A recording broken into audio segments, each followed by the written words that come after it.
Секако дека на вчерашната седница на Централниот одбор се донеса многу значајни одлуки. Првата одлука што беше донесена е дека шеф на изборниот штаб ќе биде сегашниот генерален секретар на партијата Љупчо Николовски.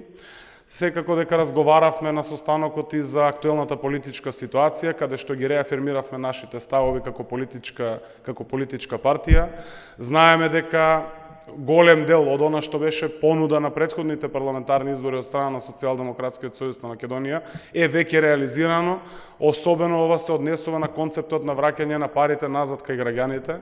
Она што значеше изборно ветување на СДСМ дека минималната плата ќе биде 16.000 денари до крајот на мандатот, еве веќе можеме да бидеме сведоци дека во собрание на пленарна седница е и законот за минимална плата, каде што сега сакаме да донесеме закон со кој што минималната плата од 12.000 денари ќе ја качаме на 14.500 денари.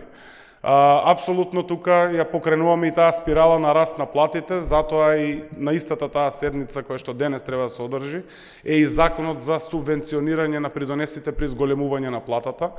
Секако очекуваме дека тоа ќе допринесе да буквално имаме раст на платите на сите нивоа, не само на оние што земаат минимална плата.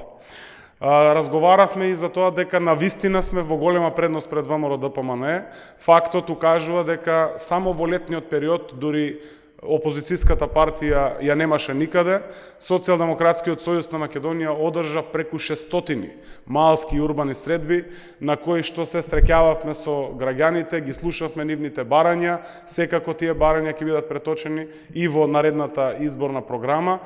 Покрај другото, во моментот се одржуваат трибини со граѓаните, веќе имаме реализирано 13 трибини, кои што гледате и самите дека се масовно посетени, особено тоа го покажува и последната трибина која што се одржа во општина Струмица, која што беше посетена од над 4000 граѓани. Секако дека продолжуваме и со трибините. Еве како за најава, само во сабота имаме најава за трибина во Охрид и секако во понеделник уште една трибина во Свети Николе.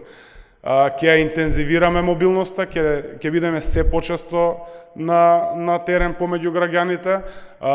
Многу е важно што веќе почнуваат и комисиите во рамки на партијата да работат на изборната програма. Ќе работиме на над 160 области, каде што преку најразлични канали граѓаните ќе имаат можност да ги дадат нивните предлози и сугестии. Значи, покрај средбите кои што ќе ги имаме со граѓаните директно на терен, ќе имаат можност и граѓаните кои што не биле во можност да дојдат на тие средби, онлайн, преку мејл, преку најразлични модерни алатки, да ги кажат нивните предлози и сугестии, кои што со сигурност ќе влезат во новата изборна програма на СДСМ.